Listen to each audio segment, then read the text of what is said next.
Wyoming Territory, 1873. The dust was a constant companion, a fine, pale powder that settled on every surface and lived in the back of a man's throat. It rose from the single, wide street of redemption in lazy golden phantoms, stirred by the hot breath of a wind that had traveled over 1,000 miles of raw, unforgiving land. To Caleb Hayes, that dust was the color of solitude. It was the grit of a life scrubbed clean of attachment, of complication, of the kind of hope that could break a man's heart like a frozen branch snapping underfoot. He stood on the porch of his ranch house, a solid structure of hewn pine that he had built with his own 2 hands. The mountains clawed at the sky to the west, their peaks still stubbornly holding onto patches of winter snow, a stark white against the impossible blue. His land rolled out before him, a sea of sagebrush and hardy grasses that shimmered under the afternoon sun. He had 160 acres, deeded and paid for, a kingdom of isolation bordered by wire and will. Here, the only sounds were the lowing of his cattle, the nicker of his horse in the corral, and the ceaseless sigh of the wind through the pines that guarded the northern edge of his property. It was a quiet existence, ordered and predictable. It was safe. Caleb was a man carved from the same hard material as the land he worked. At 34, his face was already a map of his life, etched with lines from the sun and a tension around his eyes that never quite eased, even in sleep. He moved with an economy of motion that spoke of years of hard labor and a deeper, more profound weariness. He had come to this place 5 years ago to bury a part of himself, to build a wall of silence and distance around the gaping wound of his past. He had learned the hard way that love was a vulnerability, that a shared life was a shared risk. A man alone could bend, but a man with a family could break. And he had been broken, shattered into 1,000 pieces by a fever that had stolen his wife and infant son, leaving him with nothing but the ghosts of their laughter in a silent cabin back in Colorado. His philosophy was simple, forged in the crucible of that loss. A man survives alone. Attachments were anchors that could drag you down into the depths. He kept his dealings in redemption brief and practical. He bought his supplies, sold his cattle, and exchanged curt pleasantries with Sheriff Brody or Jebediah, the station master. He never lingered in the saloon, never accepted an invitation for a Sunday dinner. He was a ghost in their town, a respected but distant figure known for his good stock and his quiet, unbreachable reserve. He had made his peace with it, or so he told himself. Then he heard it, faint at first, a mournful cry carried on the wind, cutting through the familiar sounds of his ranch. The train. It was Tuesday. The twice-weekly locomotive was pulling into the Redemption Depot, a shrieking, steaming iron beast that dragged the outside world into his carefully constructed sanctuary. The sound always set his teeth on edge. It was a reminder of the life he had left behind, of cities and crowds, and the chaotic, unpredictable currents of other people's lives. He had business in town, a list of supplies folded neatly in his shirt pocket. He swung his saddle onto the back of his buckskin gelding, his movements fluid and automatic. The ride to town was a necessary evil, a brief foray into a world he preferred to keep at arm's length. He just needed flour, salt, and cartridges. He would be in and out before the train's smoke had even cleared from the valley. Eleanora Ainsworth stepped down from the passenger car, her hand gripping the hot iron rail for balance. The hem of her fine wool traveling dress, a deep forest green, was already coated in the pale Wyoming dust. After 3 days on the train from Philadelphia, the sudden stillness of the ground felt strange, unsteady. She blinked against the raw, unfiltered sunlight, her gaze sweeping over the scene before her. It was so much bigger, so much emptier than she had ever imagined. The sky was a vast, aching expanse, and the town itself looked like a handful of wooden blocks dropped by a careless child at the edge of the world. A knot of apprehension tightened in her stomach. She scanned the small crowd on the platform, a few rough-looking men in dusty hats, a woman with 2 small children, the uniformed station master, but saw no sign of the man she had come all this way to meet. Mr. Silas Croft. His letters had been so charming, so persuasive. He had described a thriving ranch, a beautiful home, and two young daughters in desperate need of a governess with a refined Eastern education. He had painted a picture of a new life for her, a chance to escape the suffocating propriety and dwindling prospects of her life in Philadelphia, where the death of her parents had left her an orphan with a name but no fortune. The train whistle blew a final, piercing shriek, and with a great sigh of steam and a clatter of couplings, it began to pull away. As it moved, it revealed the full, stark emptiness of the platform. She was alone. The last link to her old life was chugging away, shrinking into a black speck against the horizon. Panic, cold and sharp, pricked at the edges of her composure. She was stranded, a solitary, green-clad figure in a world of brown dust and faded wood. Caleb had tied his horse in front of the general store and was walking toward the station master's office to check for a delivery when he saw her. She stood out like a wildflower in a rock slide. Her clothes were too fine, her posture too straight, her entire being a testament to a world of manicured lawns and polite conversation. He saw the precise moment the train's departure registered on her face, the subtle shift from hopeful anticipation to stark, unveiled fear. He had seen that look before on the faces of new arrivals who had believed the promises of land agents and letters from strangers. It was the look of a person realizing the map they had been given bore no resemblance to the territory they now stood in. His first instinct was to turn away. It was not his concern. He had his own life to manage, his own ghost to keep at bay. But he hesitated. There was something in her stance, a refusal to crumple despite the visible shock that held him. As Jebediah, the station master, ambled over to her, a gust of wind tore through the station, whipping dust into the air. It caught her bonnet, a delicate thing of straw and green ribbon, and lifted it from her head. It tumbled through the air, destined for a muddy puddle left by the train's water tank. Without thinking, Caleb moved. 2 long strides closed the distance, and his hand shot out, snatching the bonnet from the air an inch above the murky water. He turned and found himself standing directly in front of her, close enough to see the flecks of gold in her wide, hazel eyes. He held out the bonnet. "Ma'am," he said, his voice rough from disuse. "Oh," she breathed, her gloved hand coming up to her chest. "Thank you." She reached for the bonnet, and, for a heart-stopping second, her fingers brushed against his. The contact was like a spar from a flint, a sudden, unexpected jolt of warmth that shot up his arm.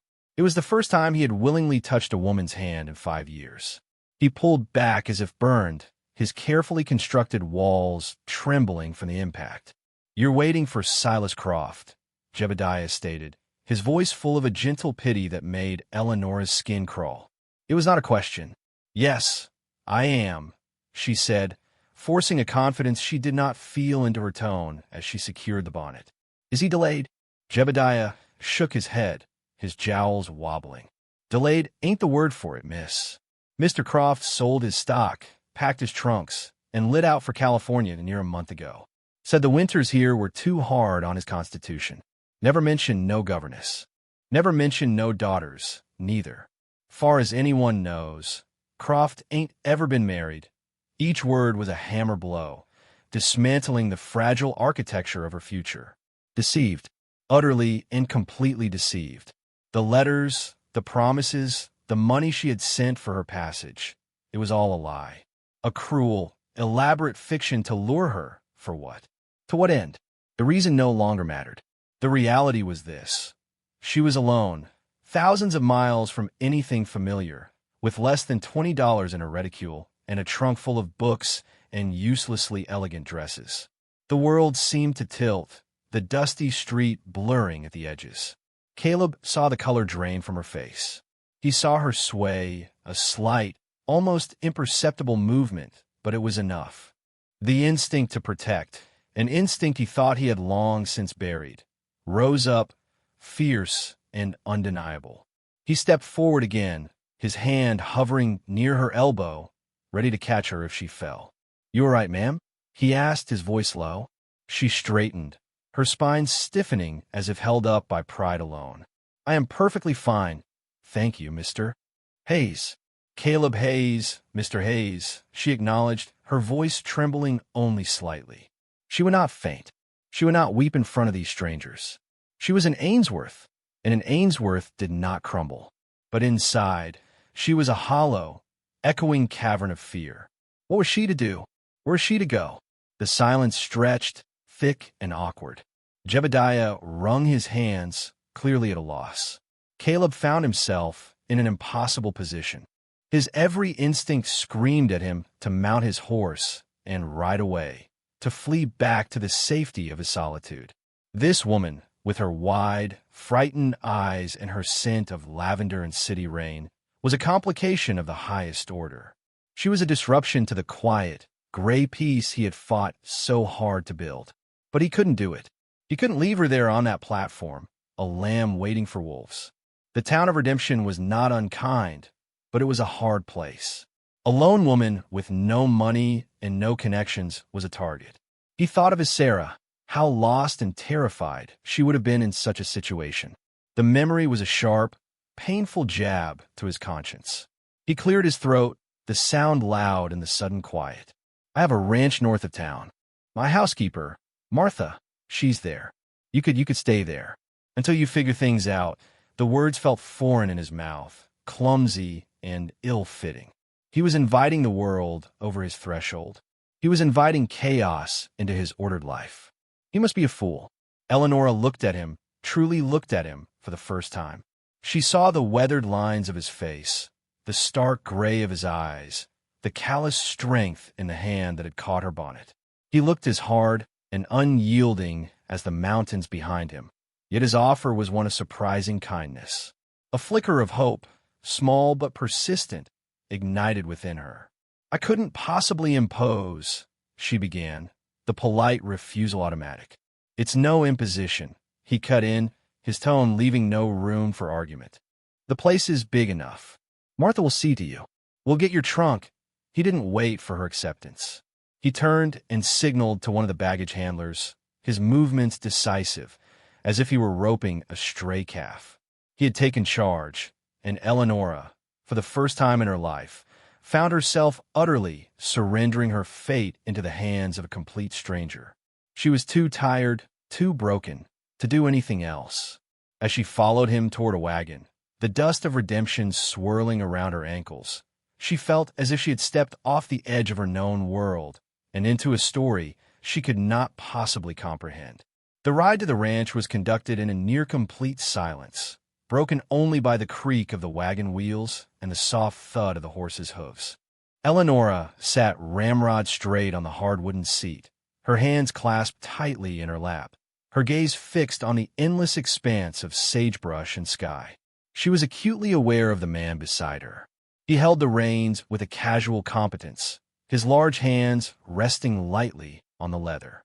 He smelled of sun, leather, and pine, a clean, earthy scent that was entirely alien to her. She stole glances at his profile, the strong line of his jaw, the way his eyes constantly scanned the horizon, missing nothing. He was a creature of this wild place, as much a part of it as the hawks circling overhead. Caleb felt her watching him. Her presence was a palpable thing, a disturbance in the air beside him. He could feel the fine, nervous energy radiating from her, the tightly coiled spring of her fear and uncertainty. He kept his eyes on the trail, his thoughts a maelstrom of regret and reluctant duty. What had he done? Bringing her to his home was a breach of every rule he lived by. His ranch was his fortress, the one place the past could not fully reach him. Now he was leading a stranger through its gates, a woman whose very existence was a reminder of a world he had forsaken. He gritted his teeth. It was temporary, a day or two, just until she could arrange passage on the next train east. He could endure that. The ranch came into view as they crested a low rise, and Eleonora let out an involuntary gasp. It was beautiful in a stark, lonely way. The house was nestled in a grove of cottonwoods, a river of green against the dun-colored hills. A sturdy barn and a series of corrals stood nearby, all of it neat and well-maintained. Smoke curled from a stone chimney, a thin gray ribbon against the blue. It looked like a home.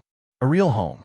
The sight of it caused a painful ache in her chest, a longing for a security she had never truly known and now felt further from than ever. A woman came out onto the porch as they pulled up. She was older, her hair a steel-gray bun, her face a roadmap of wrinkles that seemed to settle into a look of permanent, skeptical appraisal. She wiped her hands on her apron as she watched them, her eyes sharp and intelligent. "Caleb," she said, her voice dry as dust. "You're back early. And you've brought company. Martha, this is Miss Eleanora Ainsworth," Caleb said, climbing down from the wagon. "She'll be staying with us for a bit. She's had some trouble." Martha's gaze swept over Eleanora, taking in the fine dress, the delicate gloves, the lost look in her eyes. It was a thorough and not entirely unkind assessment. Eleanora felt herself flush under the scrutiny. She climbed down from the wagon, her legs stiff, and forced herself to meet the older woman's eyes. "It is a great kindness you do me, ma'am," Eleanora said, her voice clear. "I seem to have found myself in a predicament. A flicker of something, perhaps respect, softened Martha's expression. "Predicaments are common as tumbleweeds out here, child. Come on inside. You look like you could use a cup of tea and a moment to sit." The inside of the house was as surprising as its exterior. It was simple, masculine, filled with heavy, functional furniture, but it was also impeccably clean. The air smelled of beeswax and wood smoke. A fire crackled in the large stone hearth, casting a warm, flickering light over the main room. Caleb deposited her trunk by the door with a thud that seemed to finalize her arrival. "Martha will show you to the guest room," he said, already backing toward the door, eager to escape the confines of the house and the intensity of the two women now occupying it. "I've got chores to see to," and with that, he was gone, the closing door shutting out the bright afternoon sun. Over the next few days, Eleanora fell into a strange, suspended rhythm. She was a guest, yet she could not bear to be idle. She insisted on helping Martha, her soft, uncalloused hands learning the unfamiliar work of kneading bread, mending clothes, and tending the small vegetable garden behind the house. The physical labor was a balm to her frayed nerves. It tired her body and quieted the frantic buzzing in her mind.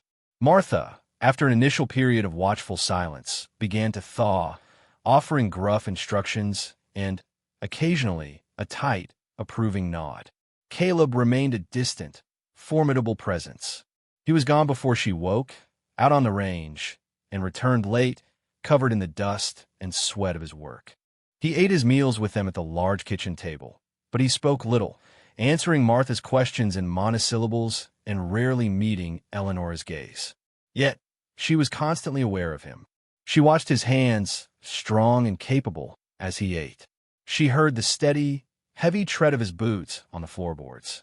She saw the exhaustion in his shoulders at the end of the day, an exhaustion that went deeper than mere physical toil.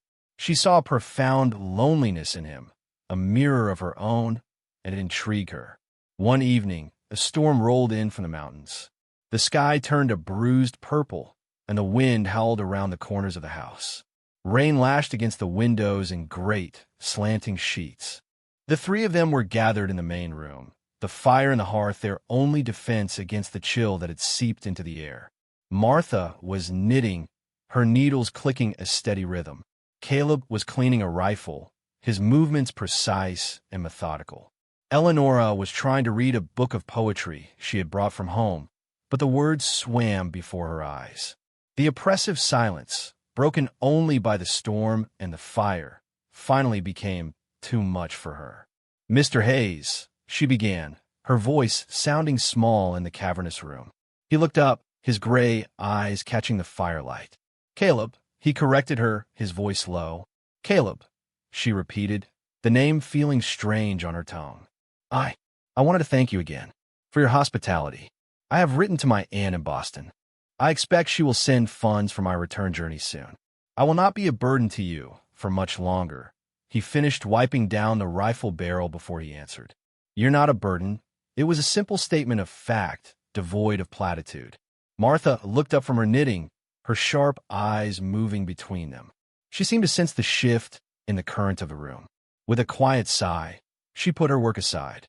My old bones are tired. I think I'll turn in. She rose and left the room, leaving a silence that was suddenly charged with unspoken questions. Eleonora closed her book, her fingers tracing the worn leather cover. You seem to value your solitude, she said softly. I feel as though I have invaded it. He leaned a rifle against the wall and stared into the fire, his profile stark and shadowed. I did, he said, his voice flat. But a man can't leave a woman stranded on a train platform. It ain't right. Still, it was a great kindness. Most men would not have bothered. He was quiet for a long time, the firelight playing over the hard planes of his face. When he finally spoke, his voice was so low she had to lean forward to hear it. I had a wife once. Sarah, if she'd been in your position, I'd have hoped some man would have the decency to help her. The confession hung in the air between them, raw and unexpected. It was the first piece of his past he had offered willingly. Eleonora's heart ached for him, for the pain she could now see so clearly etched into the lines around his eyes. What happened to her? She asked, her voice a whisper. Fever, he said, the word clipped, brutal. Took her and our boy, Sammy. He was just a baby. Happened fast. 1 week they were fine. The next, they were gone. He swallowed hard, his gaze fixed on the dancing flames as if he could see their faces there. I built this place to be away from all that. Sickness, people, loss. Figured if I didn't have anything, I couldn't lose anything else. Tears welled in Eleonora's eyes, not just for his loss, but for the stark, lonely logic of his solution. She understood it in a way. She, too, had felt the sting of being left alone. My parents died 2 years ago, she found herself saying, sharing her own vulnerability in the quiet, fire-lit intimacy of the room. It was a carriage accident. One moment they were there, and the next they were not. It left me adrift. That's why I answered Mr. Croft's advertisement. I thought I was sailing to a safe harbor. Instead, I found myself shipwrecked. He finally turned his head and looked at her. For the first time, his gaze was not guarded or distant. It was filled with a shared, profound understanding of loss. In that moment, the wall between them, the one he had so carefully constructed, developed its first true crack. He saw not just a refined lady from the East, but a woman who, like him, knew the shape of grief. And she saw not a cold, unapproachable rancher, but a man with a wound as deep and raw as her own. The storm raged outside, but inside the small circle of firelight, a quiet, fragile bridge was being built between two solitary worlds. He began to see her differently after that night. He noticed the way her hands, once soft, were now reddened and capable as she helped Martha. He saw the genuine determination in her eyes as she learned to milk the cow, her initial squeamishness giving way to a practical focus. She was not the delicate, ornamental creature he had first assumed. There was a core of steel beneath the silk and lace. He found himself lingering at the dinner table, listening as she spoke of the books she had read, of the world of art and ideas she came from. Her mind was as vibrant as her hair, which caught the lamplight like spun honey. His quiet, gray world was slowly, imperceptibly, being filled with color. Eleonora, in turn, began to decipher the silent language of Caleb Hayes. She learned that the slight upturn at the corner of his mouth was his version of a smile. She learned that the quiet moments when he watched her from the porch were not signs of disapproval, but of a deep, watchful concern. She saw the gentleness with which he treated his animals, the patience he had with a newborn calf, and she knew that the hardness of his exterior was a shield, not the substance of the man himself. She started to feel something she had not felt since her parents died. Safe. The fragile piece of this new understanding was shattered a week later. 2 men rode into redemption. They were not cowboys or prospectors. They wore city clothes that fit them poorly and had the kind of eyes that were always measuring, always calculating. They put their horses up at the livery and started asking questions at the saloon, their voices low and their wallets thick. They were asking about Caleb Hayes. Sheriff Brody, a man whose weary demeanor belied a sharp mind, rode out to the ranch that afternoon. Caleb met him in the yard, a sense of foreboding tightening his gut. "Caleb," Brody said, not dismounting. "Two men in town. Hired muscle, by the look of him. They're asking about you. Said their employer has a business proposition for you." "I'm not selling," Caleb said, his voice flat. "That's what I figured," the sheriff said, stroking his mustache. "The thing is," they mentioned a name. Silas Croft. The name hit Caleb like a physical blow. Croft, the man who had deceived Eleonora. It couldn't be a coincidence. "What does Croft want with me?" "Don't know for sure," Brody admitted. "But my guess is it has something to do with that spring you've got up in the north pasture. Only year-round water in this whole valley, besides the river. A man who controlled that spring could control all the grazing land for 50 miles." Caleb's eyes narrowed. It made a sickening kind of sense. Croft hadn't just been cruel to Eleonora. He was greedy and calculating. He wanted this land, and the men in town were his opening move. "Thanks for the warning, Sam," Caleb said. "You watch your back," Brody advised, turning his horse. "Men like that don't take no for an answer." Caleb watched him go, a cold dread settling in his stomach. This wasn't just about his land anymore. Eleonora was here. Her connection to Croft, however unwilling, put her directly in the path of this new danger. His immediate, overwhelming instinct was to protect her, and the only way he knew how to protect anyone was to push them away, to get them clear of the blast. That evening, he was cold and distant again, the fragile bridge between them seemingly demolished. He spoke only in curt, necessary phrases, his face a granite mask. Eleonora felt the change immediately, and it confused and hurt her. She thought they had reached a new understanding. Now, he was once again a stranger. The next day, the threat escalated. As Caleb was riding the fence line, he found a section cut, his cattle scattered. It took him half the day to round them up. As he was driving them back, Croft's two men rode out from a cluster of rocks to block his path. "Hayes," the taller one said, a smug grin on his face. "Having some trouble?" "Get off my land," Caleb said, his voice dangerously low, his hand resting on the stock of the rifle in his saddle scabbard. "Mr. Croft is a reasonable man," the second one said, spitting a stream of tobacco juice near Caleb's horse. "He's prepared to make you a generous offer for this pile of dirt. $500. It was an insulting price, a fraction of what the land was worth. "The answer is no," Caleb said. "You might want to reconsider," the tall one warned. "Accidents happen out here. A man alone, it would be a shame if something were to happen to you. Or to that pretty little lady you've got staying with you." Rage, white-hot and blinding, surged through Caleb. He had his rifle out of the scabbard before either of them could react, the barrel leveled at the tall man's chest. "You mention her again," he snarled, the sound ripped from deep in his chest, "and I will bury you both where you stand. Now get off my land before I change my mind." The men's bravado vanished in the face of his cold fury. They exchanged a nervous glance, then slowly backed their horses away and rode off, their threats dissolving into the wind. Caleb watched them go, his knuckles white on the rifle. The fear he felt was not for himself. It was for her. They knew she was here. She was a weakness they could exploit. His weakness, the very thing he had spent 5 years avoiding. He had to get her away. For her own safety, she had to leave. 2 days later, Eleonora rode into town with Martha for supplies.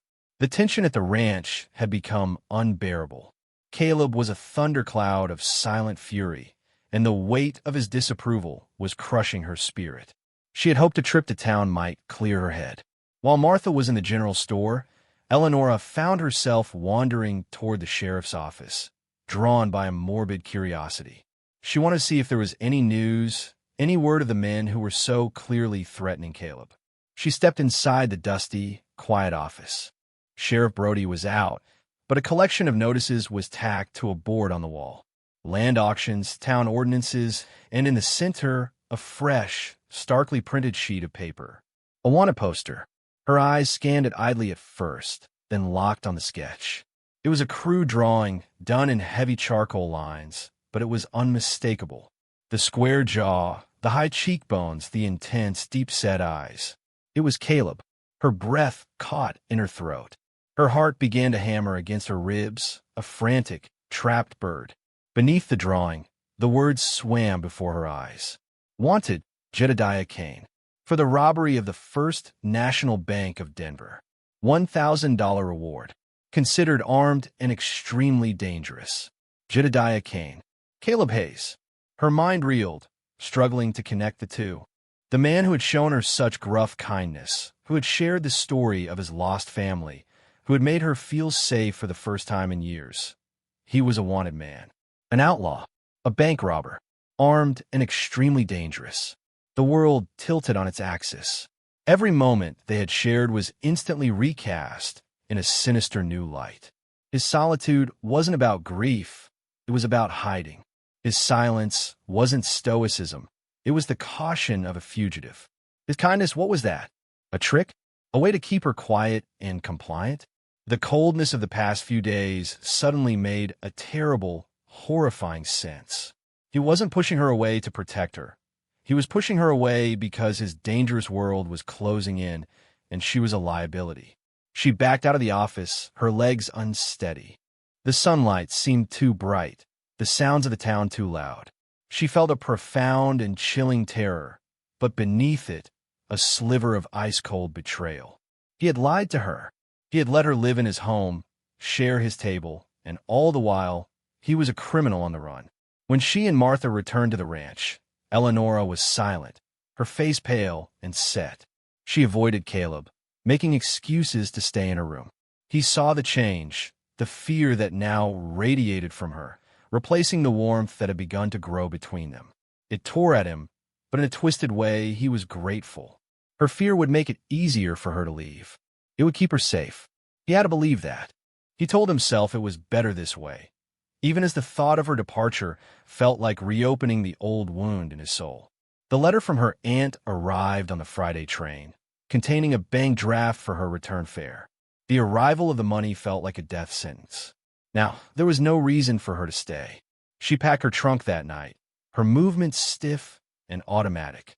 Each dress she folded, each book she placed inside, felt like a stone being laid on the grave of the fragile hope that had taken root in this wild, lonely place. She would leave in the morning. She would go to Caleb, thank him formally for his charity, and she would walk away without looking back. She had to. Her life, her safety depended on it.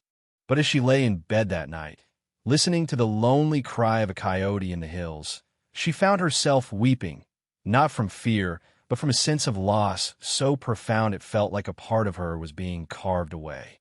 She was mourning the man she thought he was, and perhaps mourning the woman she had started to become in his presence.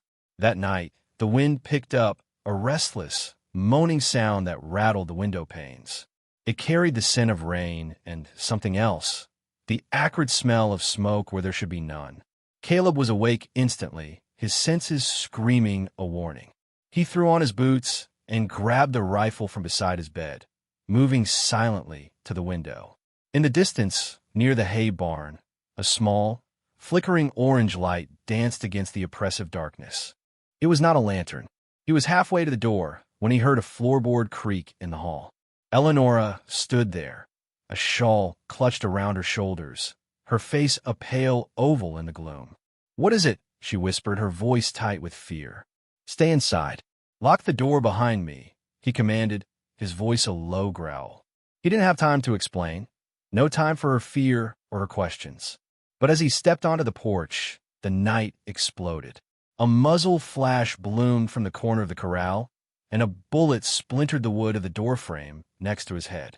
He dove to the side, rolling behind a heavy rain barrel as another shot rang out. They were here. Croft's men. They weren't waiting for an answer anymore. They had come to take what they wanted and to eliminate the man who stood in their way. Inside, Eleonora screamed as the gunshot echoed through the house. Her terror was a living thing, a cold, paralyzing weight. Her first instinct was to hide, to cower in her room and wait for it to be over. The man outside was an outlaw, a stranger. This was his fight, the violent culmination of his hidden life. It had nothing to do with her. But then she heard Caleb's rifle crack in response, a sharp, defiant sound. She saw another muzzle flash, this one from the shadows near the barn. There were at least two of them. He was outnumbered. Despite everything she believed about him, despite the wanted poster and the lies, a different, more powerful truth asserted itself. Those men were trying to kill him. And he was out there, alone, fighting in the dark. Something inside her broke, not from fear, but from a sudden, fierce clarity. She could run, or she could fight. She could be the terrified victim, or she could be the woman who had learned to milk a cow and mend a fence and stand on her own 2 feet in this hard, unforgiving land. She made her choice. While the men were focused on Caleb's position behind the rain barrel, she slipped out the back door, her heart pounding a frantic rhythm against her ribs. She moved in a low crouch, using the shadows of the woodshed and the chicken coop for cover. The air was thick with the smell of gunpowder and burning hay. Her mind raced, searching for a way to help, a way to even the odds. Her eyes fell on the neatly stacked cords of firewood, and next to them, a can of kerosene for the lamps. An idea, desperate and dangerous, took hold. Caleb was pinned down. Every time he tried to move, a bullet kicked up dirt near his position. He could see one of the men moving to flank him, trying to get a clear shot. He was caught in a deadly trap. He cursed himself for his foolishness, for letting them get this close, for having her in the house where she could be hurt. Suddenly, a new fire erupted on the far side of the yard, a whoosh of flame that shot 20 feet into the air as a stack of old lumber and dry brush went up. It was a massive, brilliant diversion. The man flanking him swore and spun around, momentarily distracted by the unexpected blaze. It was the opening Caleb needed. He rose, fired, and the man crumpled to the ground. One down, but where was the other? He scanned the darkness, his eyes straining. He heard a scuffle from behind the main barn, then a heavy, metallic clang, followed by a grunt of pain. He ran toward the sound, his rifle ready. He rounded the corner to a sight that would be burned into his memory forever. The second man lay on the ground, groaning, his pistol just out of reach. Standing over him, her chest heaving, her eyes wide with a mixture of terror and triumph, was Eleonora. In her hands, she held Martha's largest, heaviest cast-iron skillet, gripping it like a warrior's shield. For a moment, they just stared at each other, the roaring fire of the diversion painting their faces in flickering orange and black. The immediate danger was over. The night was suddenly quiet except for the crackle of the flames and their own ragged breathing. Then the dam of emotion broke. All the fear, the betrayal, the confusion of the past few days came rushing to the surface. "The poster," she said, her voice shaking but strong. "In the sheriff's office. It said your name was Jedediah Kane. It said you were a bank robber." He didn't deny it. He couldn't. He leaned his rifle against the barn and walked slowly toward her, his hands raised slightly as if to show he meant no harm. "My name was Jedediah Kane," he said, his voice raw with exhaustion and a pain that had nothing to do with the gunfight. "But I never robbed any bank." He told her everything, the words pouring out of him in a torrent, the story he had kept locked away for 5 long years. He had been a guard at that bank in Denver.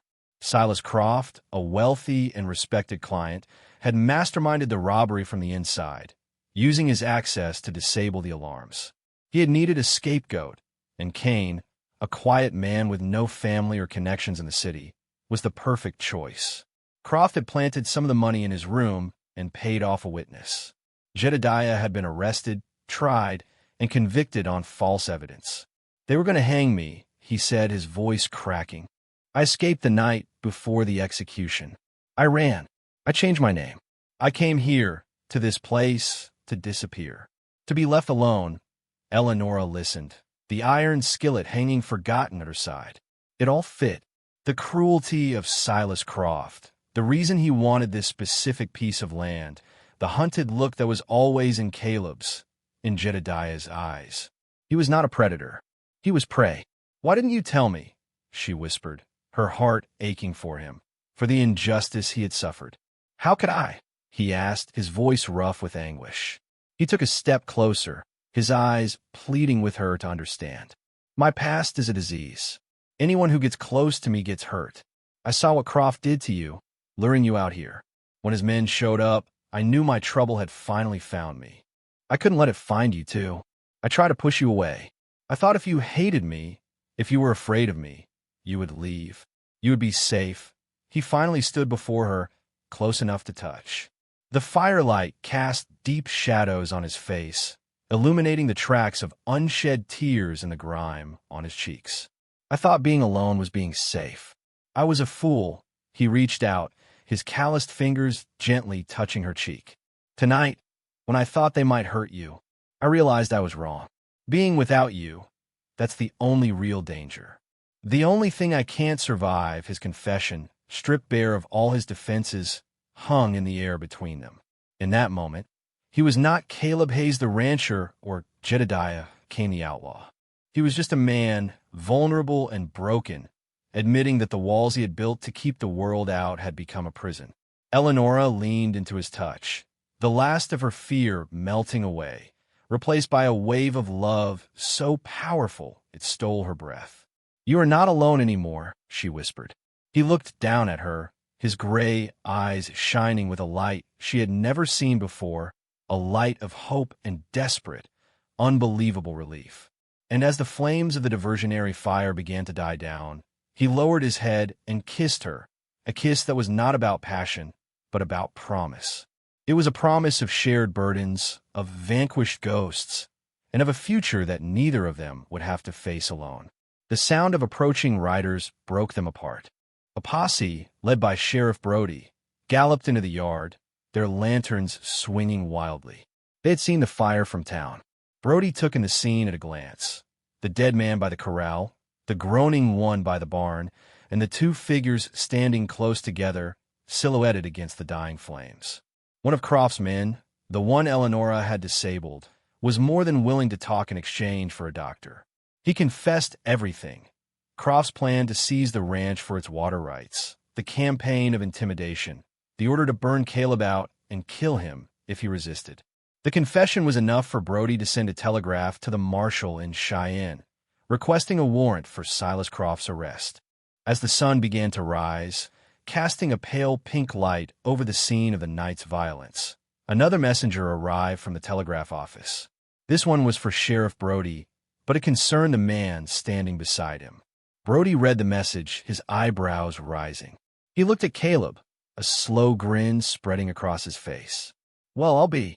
Seems that paid-off witness of Croft's in Denver finally grew a conscience on his deathbed. Confessed the whole story to a federal marshal last week. They've been looking for you, Cain. Not to hang you, but to give you a full pardon and an apology." He handed the telegram to Caleb. "Your old name is clear. You're a free man, Jedediah." He let himself think the name for the first time without a flinch of fear. Read the words, his hand shaking. It was over. 5 years of looking over his shoulder, of living in the shadows, had ended in a single night. He looked at Eleonora, her face smudged with soot, but her eyes shining with pride. He owed it all to her. Her courage had not only saved his life, it had given him back his future. Later that day, after the bodies had been removed and the posse had departed, he found her on the porch, watching the sun set behind the mountains. He walked up behind her and stood there, his presence a quiet comfort. "Jedediah," she said softly, testing the name. "I think I like it. It'll take some getting used to," he admitted. He reached into his pocket and pulled out a small, simple gold band. It was worn smooth with age. "This was my mother's. She gave it to my father, who gave it to me to give to Sarah." His voice caught for a moment. "I kept it, not as a memory of what I lost, but as a reminder of what love felt like. I never thought I'd feel it again." He turned to face her, taking her hand in his. He held the ring up in the golden light. "Eleonora Ainsworth, you walked into my life and showed me that my walls were a prison, not a fortress. You fought for me when I couldn't fight for myself. You were the strongest, bravest woman I have ever known. I love you. Will you marry me? Will you help me build a new life? Right here." Tears streamed down her face, but they were tears of joy. She had come to this place seeking a position and had found a home. She had sought a safe harbor and had found the adventure of a lifetime. "Yes," she whispered, her voice thick with emotion. "Oh yes, Jedediah, I will." He slipped a ring onto her finger. It was a perfect fit. The town of redemption, once a place of wary strangers, embraced them. When the full story came out, the townsfolk who had once seen Caleb Hayes as a remote and solitary figure now saw Jedediah Kane as a hero who had been wronged. They saw Eleonora not as a stranded Eastern lady, but as the courageous woman who had stood by his side. They attended their small wedding, held in the front room of the ranch house a month later. They brought pies and quilts and offered their help in repairing the barn and expanding the house. The community that Jedediah had held at arm's length for so long now wrapped its arms around him and his new bride, welcoming them home. 2 years later, the sun was a warm blanket on the porch of the expanded ranch house. A climbing rose, which Eleonora had planted, now curled its way up the posts, its pink blossoms a riot of delicate color against the weathered pine. The garden was thriving, full of vegetables and herbs, and the sound of a happy child's babbling drifted on the afternoon breeze. The ranch itself had prospered. Jedediah's herd had doubled, and the Kane brand was known throughout the territory for its quality. Eleonora sat in a rocking chair, a well-loved book open in her lap, though she wasn't reading. Her gaze was on her son, little Samuel, who was taking wobbly, determined steps across the porch boards, his chubby hands outstretched for balance. He had his father's serious gray eyes and her honey-colored hair. He was a perfect, beautiful blend of their two worlds. The screen door creaked open, and Jedediah stepped out onto the porch.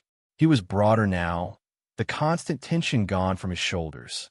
The lines on his face had softened, crinkling at the corners of his eyes when he smiled, which was often. He knelt down and scooped Sammy into his arms, pressing a kiss to the boy's soft cheek, and the sound of his son's delighted squeal was the sweetest music he had ever heard. He crossed to Eleonora and leaned down, kissing her softly. "What are you thinking about?" he asked, his voice a low rumble. She smiled, leaning her head back against his chest as he stood behind her chair, one arm wrapped around her shoulders. "I was just thinking about the day I arrived here. How frightened and alone I was. It felt like the end of my life. It was the beginning of mine," he said, his voice thick with emotion. He looked out at the vast expanse of land before them, their land. He saw not a kingdom of isolation, but a legacy for their son. He saw the place where he had not buried his past, but had instead allowed it to be redeemed by love. The dust that swirled in the distance was no longer the color of solitude. It was the color of home. "You know," Eleonora said, placing her hand over his, "Mr. Croft, in his cruel way, told me one truth in his letters. He promised me a new life in a place called redemption." She turned her head to look up at him, her love for him shining in her eyes. "We found it, didn't we? We found our own redemption. Right here." He nodded, unable to speak past the lump in his throat. He held his wife and his son, the two halves of his heart, and watched the sun dip below the mountains, painting the sky in strokes of purple and gold. The wind sighed through the pines, and for the first time in a very long time, it did not sound lonely at all. It sounded like a promise of peace.